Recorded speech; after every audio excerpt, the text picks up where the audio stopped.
Now, the third edition of the Academic Festival, Right on the Beach, is scheduled to hold from the 13th to the 19th of November, and it is to focus on climate awareness, sustainability, and the environment.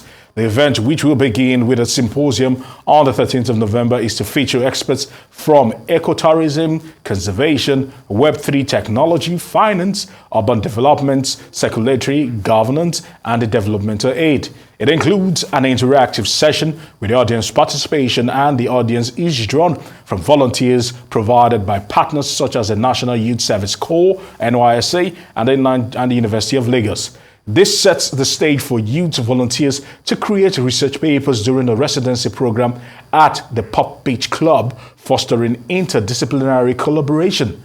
The paper offers insight into the environment, current state, and the future development, promoting engagement, awareness, and responsibility amongst the youths. Now, joining me to discuss this event is the founder and CEO of Pop Beach Club, Akintunde Disu. I want to say thank you very much. Good afternoon, sir. Hey, good afternoon. Quite interesting, quite interested talking about what to expect from this particular event, and more importantly, is focused on the youth and trying to get the youth to a particular level. Can you shed more light on what to expect? Okay, so last year we got the youth they wrote a paper, and the paper was called Flight or Flourish, and it was developing a $1 billion economy around the topics that they were exposed to at the symposium. So this year we'll be building on that, and they will be, with the guidance of our guests this year, including the Deputy Vice Chancellor of University of Lagos, Professor Asenua. We would be discussing ways to bring about this future, because we believe climate change will be the greatest challenge for the youths and the generations to come, and our focus is on getting them prepared so that they're not taken unawares. Yeah. All right.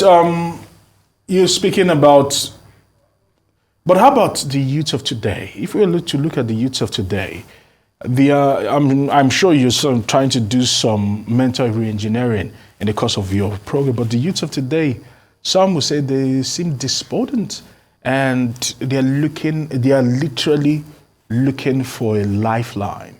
Exactly.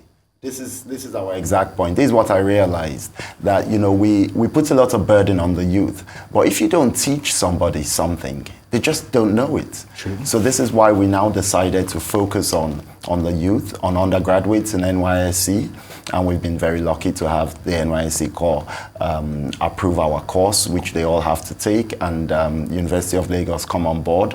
And so it is just to prepare them. And also we found that the youths of today tend to be in silos. Like if you're studying engineering, you don't mix with lawyers. If you're studying botany, you know nothing about people doing urban planning. True. So but businesses are about people working together from different fields. That's right. So that is really what we try and do, to bring the interdisciplinary environment, and then to give them problems and to fill the problems to them, and then to just guide them and then ask them to come up with solutions. All right, the symposium will be kicking off on the 13th. Yes, sir. And we're talking about eco-tourism, conservation, Web3 technology, finance, urban development, circulatory governance, developmental aid. These are all the things that have been outlined. Yes, sir. But talk to us, in the Nigeria we find ourselves today, and venturing into the new frontier, which of these particular subjects do you want to talk about do you feel is the most important for the youth of today? Actually, it is all of them, and they're all linked. You can't talk about one without talking about the other, because I think that Nigeria, one of our greatest strengths is the 17 million diaspora. Okay. Now, if you have 17 million diaspora, there's a chance that each of them hopes to come back to Nigeria at some point. And Lagos State is the gateway to the country. So what we're trying to do is to prepare Lagos State for this future. So what we're trying to do is to green Lagos State so people want to come here. Okay. What we're looking at are what are the resources available. What we're looking at is instead of trying to compete on things like tourist cities and things like that, what are our unique points? Now there are things like our mangroves and our beaches, which are really just absolutely amazing, especially on the Western Peninsula. And we're trying to start a movement that seeks for the preservation of this, because when people come back to the country, they really want to experience something authentic, not a copy of what they can already receive somewhere else. And so conservation to preserve these things, ecotourism to make a business out of conservation. Web3 technology. We've got people. We've got a guy Del Noir speaking on this, and we believe that things like DAOs are going to be the future for governance, and because it provides the transparency that is required. That this generation has a real problem with our credibility, so that would help. Finance, because everybody needs finance to be able to move forward. Then we have law, because to protect these environments, you're going to need lawyers, to guide you on how you can do this. And then we have government agencies, because they are the custodian of the state.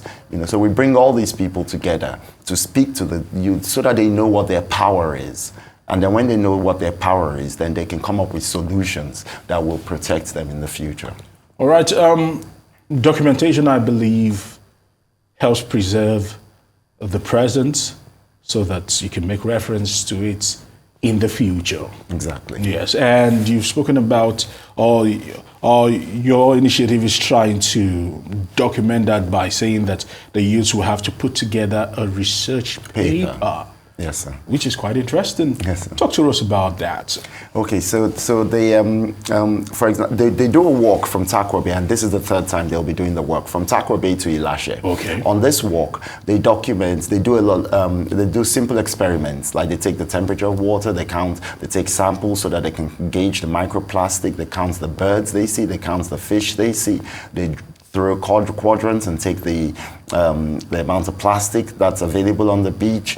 Then they go to Ilashe and they look at the mangroves, they look at the temperature of the water there, they document the bird life, and we're working with Lekki Bird Club to document the bird life, and we document the fish from the catch in the fishermen. And we've been recording all of this every single year, and we put all of this into papers, which are published by the University of Lagos, and which we present to whichever government agency we're working with. Last year we worked with LASEPA, and this year we'll be working with the Ministry of Environment and Water Resources. That's quite interesting. Thank you. All right. Well, so thank you very much for your time here on Horizon News Now. Thank you very much. My pleasure.